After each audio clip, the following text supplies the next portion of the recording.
Hey everybody, it's Bear with Bear Independent. I got a question on Patreon that I'm going to answer here on YouTube because I think it bears discussion. The question was from a patron there basically wanting to know my insight into the Great Depression and what did I think about the Depression and how that compares against whatever's coming down the road. And so I have here in my hands 6 books, and we're going to look at a few of them. This one is Faulkner's County, and let's see, we've got, because the picture says 1,000 words, right? Colonial Craftsmen, You Have Seen Their Faces, Heroines of Dixie, Pattern of a Man, great title, Pattern of a Man, and then the ever-present The Foxfire Book. Can you all see that? Probably not. There you go, The Foxfire Book. Very bright out here today, which is why I've got the hat the internet loves to hate on. Not because it's a political statement, but because it's a fashion statement. So we're gonna look through these books a little bit because these pictures are insanely powerful. Now I'm gonna go ahead and tell you right now, these books came out of Grandma's library. Grandma is 80-ish years old. She did not live during the Great Depression, but she was raised by people who lived during the Great Depression, and she has lots of great stories. In fact, we were just talking. Brown County, Indiana. Thank you. We were just talking at dinner. I'm sorry, supper, because dinner is apparently in the middle of the day. And transplanted Yankee. And one of the things that she says that she remembers quite a bit being discussed by her daddy, which would be my wife's great-grandfather, who was a woodsman who cut timber with a batwing axe, double-edged axe, double-bit axe to earn a living, was that there was no money. Nobody had any money. There was no mobility of money because there just wasn't any money. And so everything devolved into a barter and trade. And so when he wasn't cutting timber, trading labor for food, he would make axe handles, hickory axe handles, and he would split them and shape them himself and fit axe handles to axe heads. And he would sharpen axes and all the things, right? He did all the things. Wherever he could fit in, he would do it. And because there was no money. And so how shall we say, my highest probability SHTF scenario for me is going to be probably an economic downturn / economic collapse coupled with a shortage of food or an ever-increasing cost of food. Like we're seeing shrinkage right now, same price, smaller package, to hide, it's called shrinkflation, to hide the growing food costs. And you factor in the floods in the Midwest or Nebraska, you know, everything that's going on up there, beef cattle and sheep and hay, it's all just decimated. Couple that with a weakening US dollar and decreased, what's that word I'm looking for? People just have less of a warm fuzzy feeling about the markets right now. I think that there's a possibility here that we have something that resembles the Great Depression. I believe it was Mark Twain that said, history doesn't always repeat itself, but it often rhymes. History doesn't always repeat itself, but it often rhymes. And I think that's quite astute. So there's some takeaways in these books here that I want to show you guys for educational purposes and to encourage you to, that there's hope. There's hope, guys. Like, these people led good lives. They led full lives. And they had far less than we do. They lived in buildings that most people wouldn't let their dogs live in nowadays. And one of the lessons I see here is we've got to harden up. Every one of us has got to harden up. And I like this quote here. We're going to start here at 72, page 72 in Faulkner's County. Now again, if you find these books on your own, understand that these all, or not all, but a lot of these books come out of the Deep South during a period that now, when we look back on it, the social norms are abhorrent, okay? There's a lot of words and themes in these books that deal directly with racism, systemic racism. I don't condone that. And don't take me excerpting, is that a word? Don't take me pulling information from these books in the guise of, or within the wheelhouse of preparedness as any type of endorsement of that type of bull crap, because it's not, okay? But there are lessons here of people who were extremely poor, of all colors, races, and creeds, who still went to bed with a smile on their face and thankful to their creator that they got to live another day. So I don't condone racism at all. And be aware that if you are to pick up books from this region and this time period, you're going to encounter it. So now that being said, 72, this Faulkner's County. Because man's hope, I'm gonna sneeze. I could feel it. Because man's hope is in man's freedom. The basis of the universal truth which the writer speaks is freedom in which to hope and believe, since only in liberty can hope exist. Liberty and freedom not given man as a free gift, but as a right and a responsibility to be earned if he deserves it, is worthy of it, is willing to work for it by means of courage and sacrifice, and then defends it always.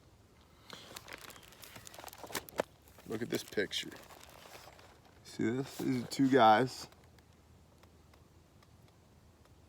in a blacksmith shop.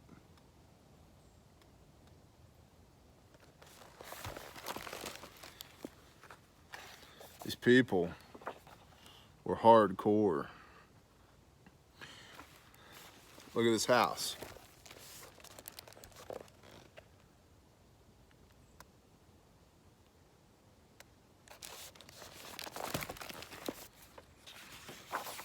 Most of y'all would be very uncomfortable living in such a place as that.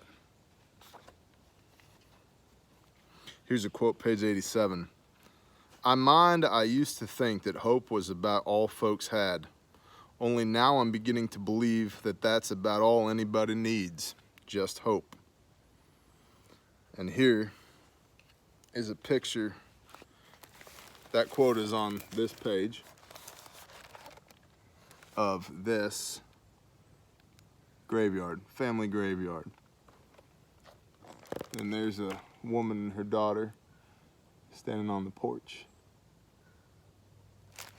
dressed up to go somewhere. I'm gonna drop Grandma's bookmark.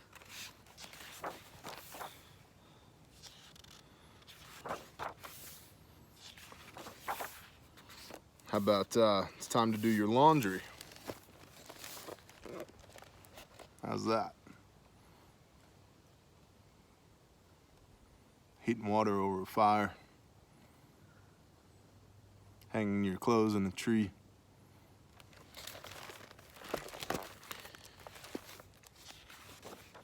One of the things that I find in this book, in these books, is the resilience of humanity. And I mean, here's a great picture. This is a great picture. Pride. There's a unspoken, hard-edged pride to these people. Look at that. Dipping water out of the well with her American flag draped on the fence behind her. Bless that woman. I love that. We don't get to complain, ladies and gentlemen. We don't get to complain. This is why when people tell me I don't understand, it's just too hard, I can't do it. Yeah, I get it. I don't think it's just too hard. I just think that people aren't as hard as they used to be anymore. And one of the things that we teach and preach here is do the hard things. Learn the old ways. I mean,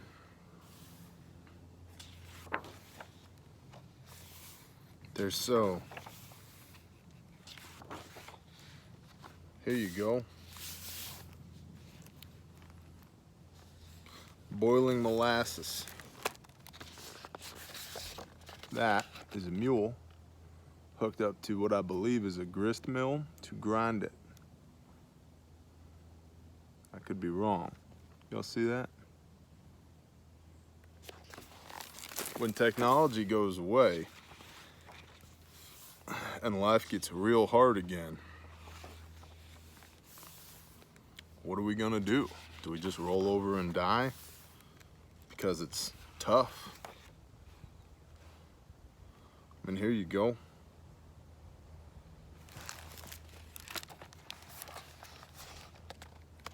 Butchering.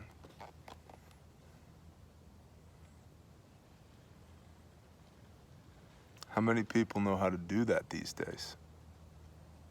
Could you? Would you? Would you watch your baby girl starve to death or get elbow deep up in a wild animal, right? And so for me, you know, the lessons, and this is post-depression, okay? And this is probably the 40s in the deep south, 30s, 40s. And beautiful horse. It's a I think that's Faulkner's horse. It's a beautiful horse.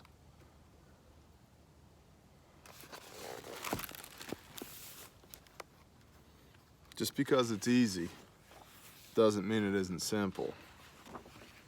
Just because it's hard doesn't mean it's not good. And so I think it's in everybody's best interest to harden up a little bit. That sun is behind a cloud, praise the Father. This book, you have seen their faces. There are some pictures in here. And I wanted to do this with these books. I want you to see these pictures. And the real takeaway here is, how hard are you?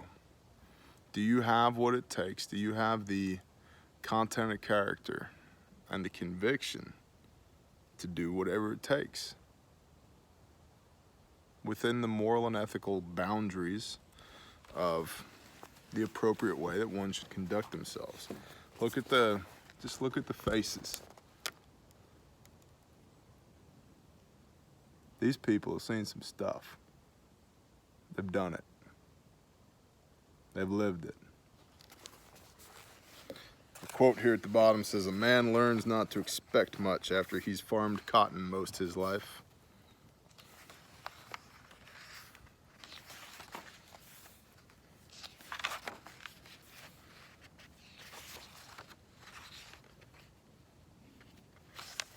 There you go. Those poor people walking all the way from Florida looking for a job. This is in Ringgold, Georgia. Walking from Florida looking for a job and hungry every step. It's a shame they have to walk so far, but they've got to go somewhere. They can't stay here. There's their little hand wagon. Look at that woman. Those kids.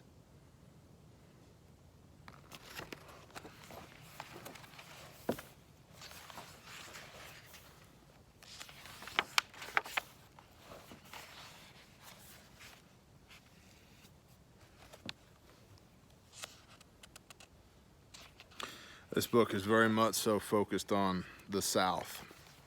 And here at the beginning, that was the intro. Here at the beginning of chapter 1, there's a little paragraph here. It talks about the South has always been shoved around like a country cousin. It buys mill ends and wears hand-me-downs. It sits at the second table and is fed short rations. Twice a year it takes life easy, lolling in the shade when the sun begins to blister and huddling around the wood stove when the cold winds begin to blow.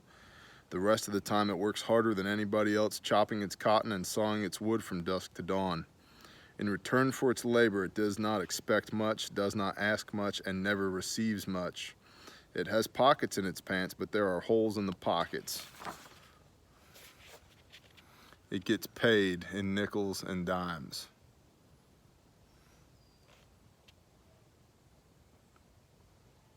When it is paid with a dollar bill, the money is stowed away in the toe of a shoe and kept there until Saturday. That's a good analogy.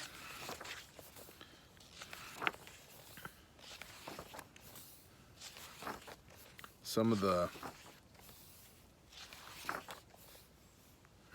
I reckon I forgot to remember how old I is.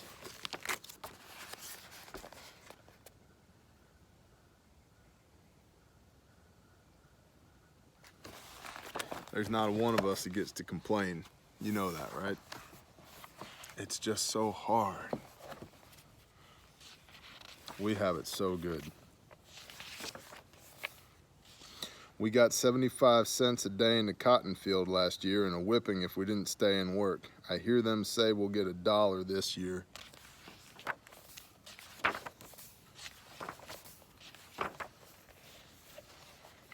There were plenty of people who couldn't get a living out of a farm long before the government heard about it. That is a quote. Look at this man.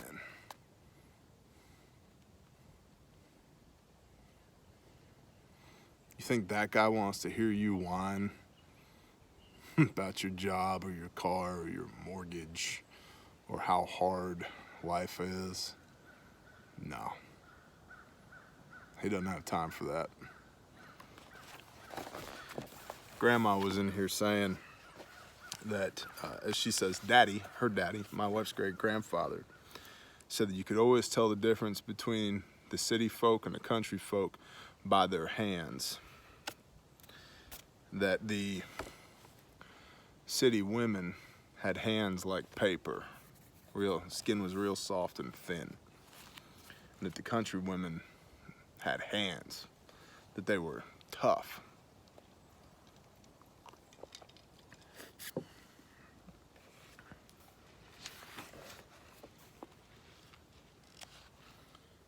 Iron Mountain, Tennessee. There's lots of things easier to do and pay more money, but plowing the land and harvesting the crops gives a man something that satisfies him as long as he lives. Look at that. That's a plowed field and a man behind a team. See it right there?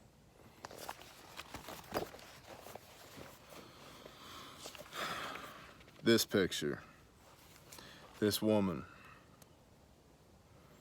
We managed to get along, Hamilton, Alabama.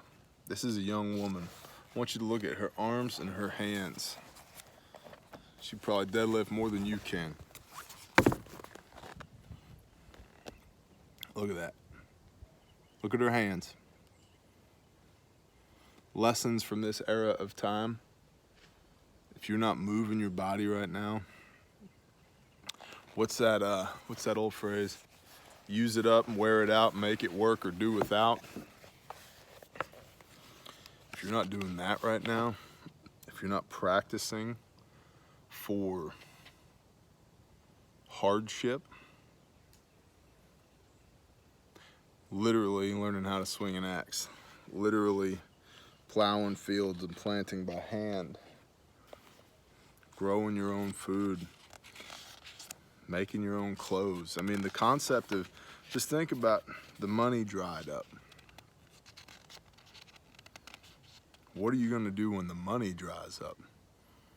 If you can't go to the store, either the store's not there, or the trucks aren't running, or there's no money, there's no commerce, what are you gonna do?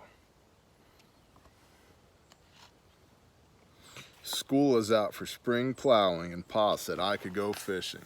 Look at this kid.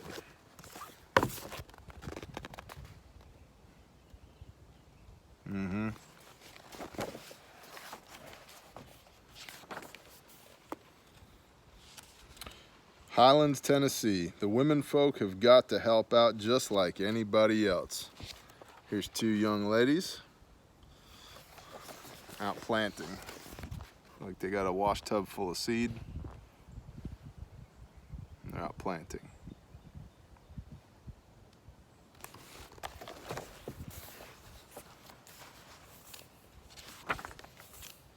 "5 months of school a year is all I'm in favor of because I need my children at home to help work the farm."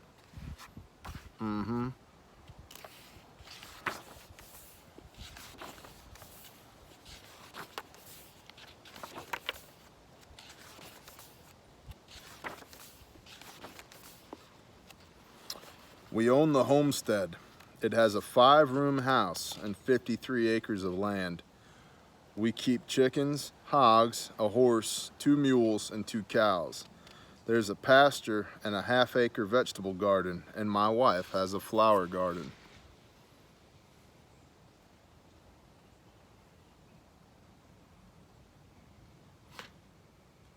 You know what strikes me is most people who think that they would want a homestead, that sounds like a dream. And there's a quiet pride on this man's face. You think he's sitting around complaining about how hard it is? You think he's just going to do it? Look at this man. Y'all bless him. Look at him. "We own the homestead, 5-bedroom house, 53 acres, chickens, hogs, a horse, 2 mules." That's phenomenal.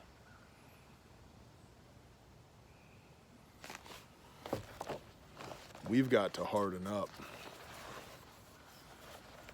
That quiet pride,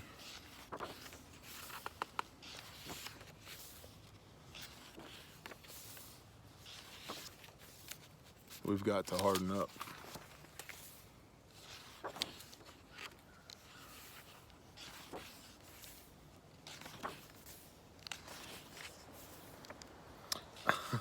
"I used to be a peddler until peddling petered out."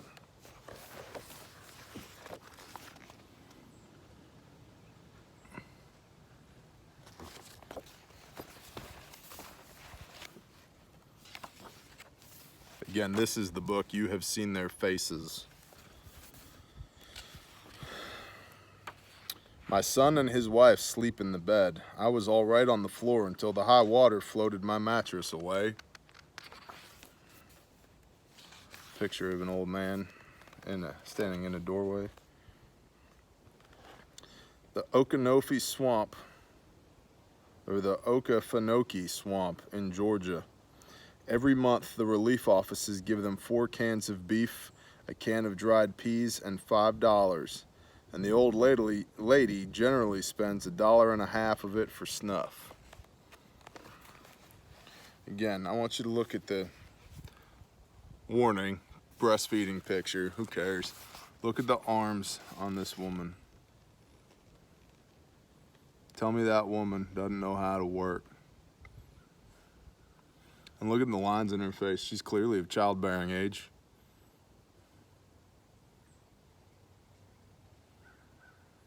We got to humble ourselves. Look at this. Who are we to complain? We wouldn't be here if it wasn't for people like that doing what they did.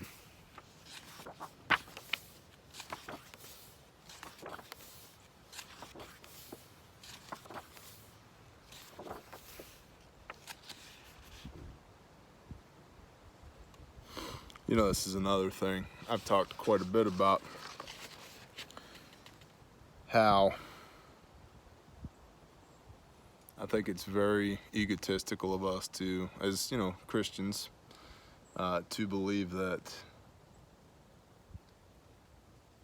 the end of what we know as America right now could be or will be the second coming. think it's entirely possible that America falls apart before, and that has nothing to do with the second coming. And I say that because this quote here says, "It's getting so nowadays, people don't ask how good a preacher is at preaching. They want to know how good he is at painting his signs. And this sign says, 'The Lord Jesus is coming, perhaps today. Are you ready?'" And there's the sign. The guy up there on the ladder painting.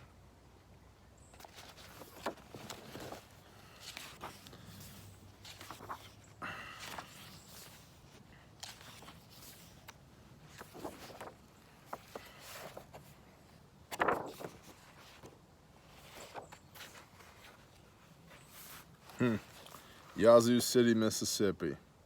"I think it's only right that the government ought to be run with people like us in mind." I agree. I think it's only right that the government ought to be run with people like us in mind.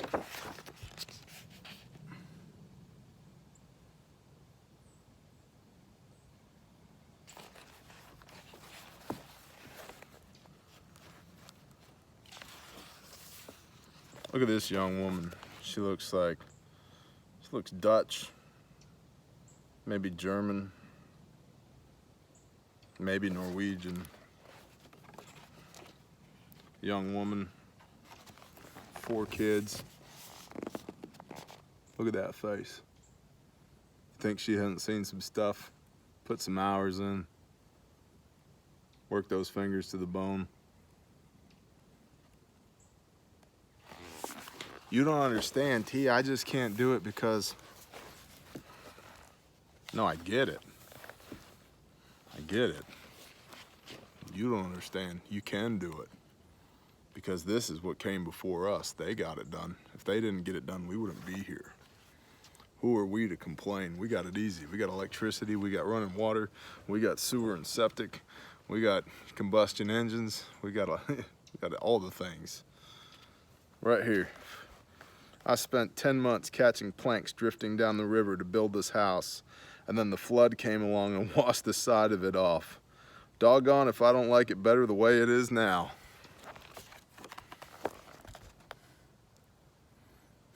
The whole side of the house is missing.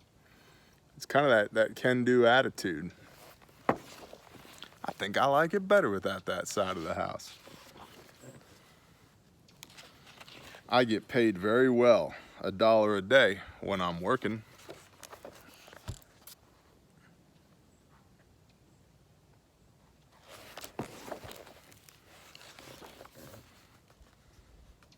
"Snuff is an almighty help when your teeth ache."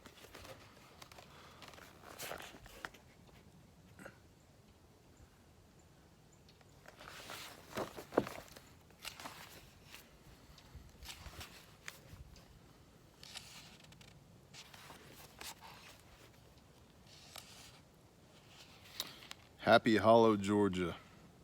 "Sometimes I tell my husband we couldn't be worse off if we tried." On a pallet on the floor, a young mother and a child.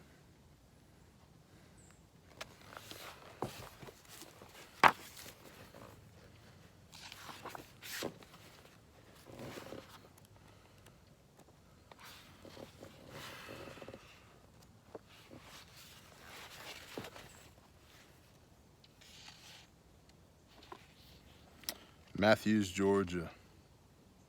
"When the time comes to die, it don't make much difference if you is poor. You just have a feeling you're sorry to be leaving." Here's an old man on his deathbed, which is a pallet on the floor.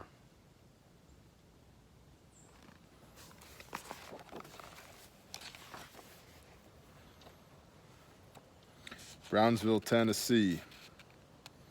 "It looks like God can't trust people to take care of the earth anymore.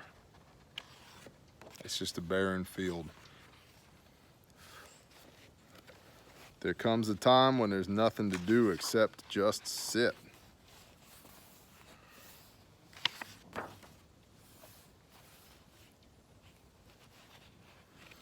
Lockett, Georgia. Young man and his wife. There's probably no man alive who likes to see the sun rise as much as I do and hates so much to see it set.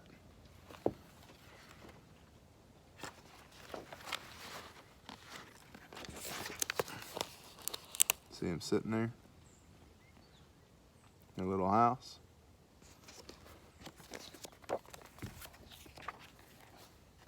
I love this picture. I've done the best I knew how all my life, but it didn't amount to much in the end. Look at this woman's face. Tell me we have a right to complain. That's my takeaway. Lessons from the Depression. We need to get humble. Look at this woman's face. Bless her. Look at that. Look at those eyes. It's not a painting, y'all. It's a photograph. That woman was real. That's somebody's mother.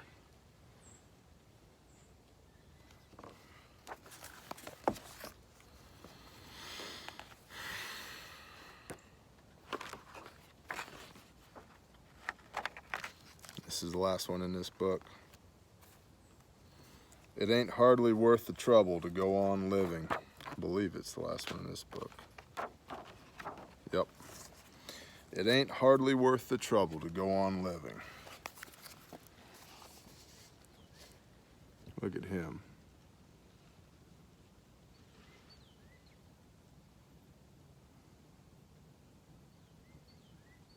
What do you think those eyes would tell you if you met him in real life?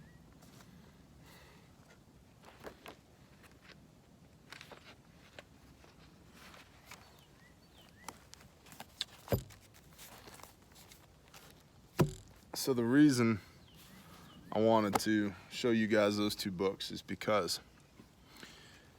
I really think the pictures are powerful. And you know, we got 4 more books here that we'll probably talk about at a later date because we've already gone long. Is what it is.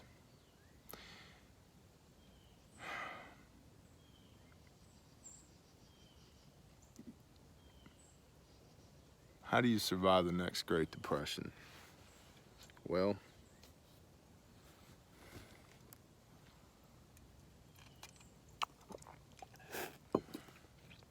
being able to produce food would be real good. You know, and I've talked to this a half a dozen different times from as many different angles. And I think on a humanitarian level,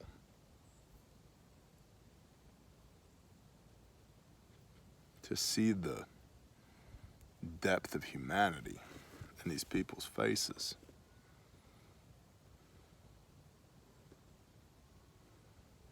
you've got to have hope. You have to understand your sense of purpose. Why are you doing the things that you're doing?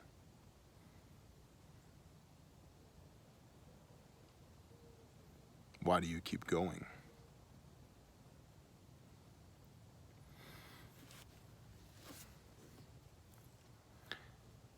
And then you also need to have the physical things. And I would submit that the physical things are far less than what most of us make them out to be. Food and a way to cook it, a house and a way to keep it warm, and people to put in it, land and a way to work it, a way to defend it.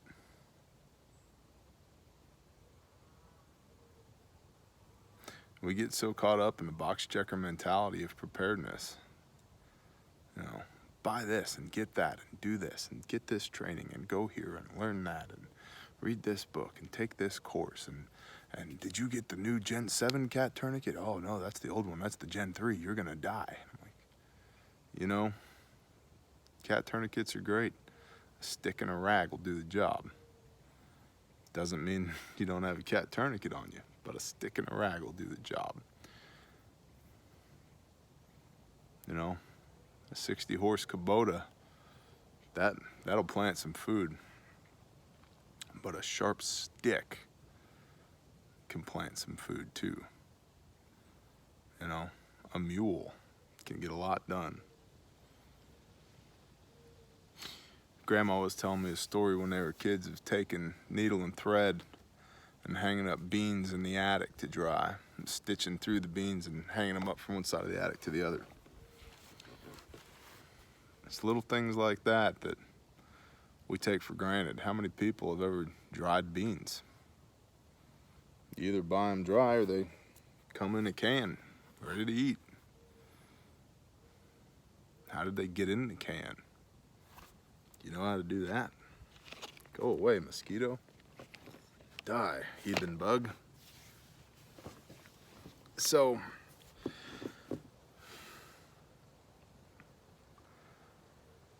what's my takeaway here for the Great Depression and prepping for the next Great Depression?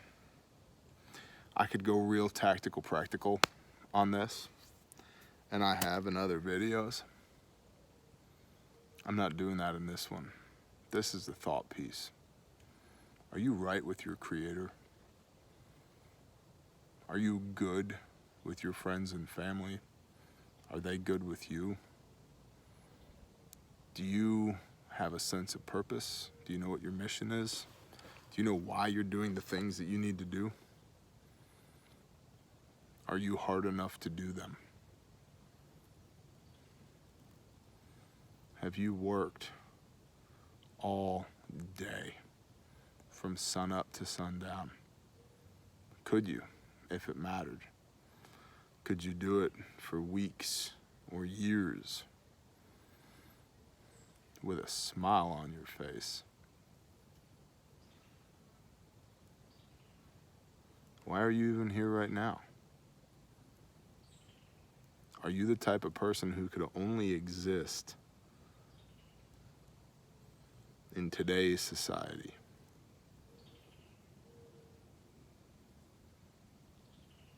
What would you do if today's society goes away?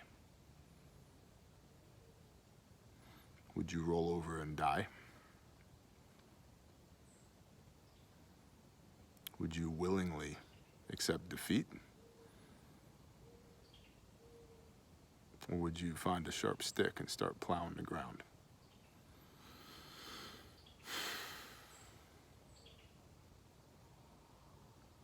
That second to last picture, that woman's face that I showed you, I think it sums it all up. Because there's a quiet humility with that woman, but there's a strength in her.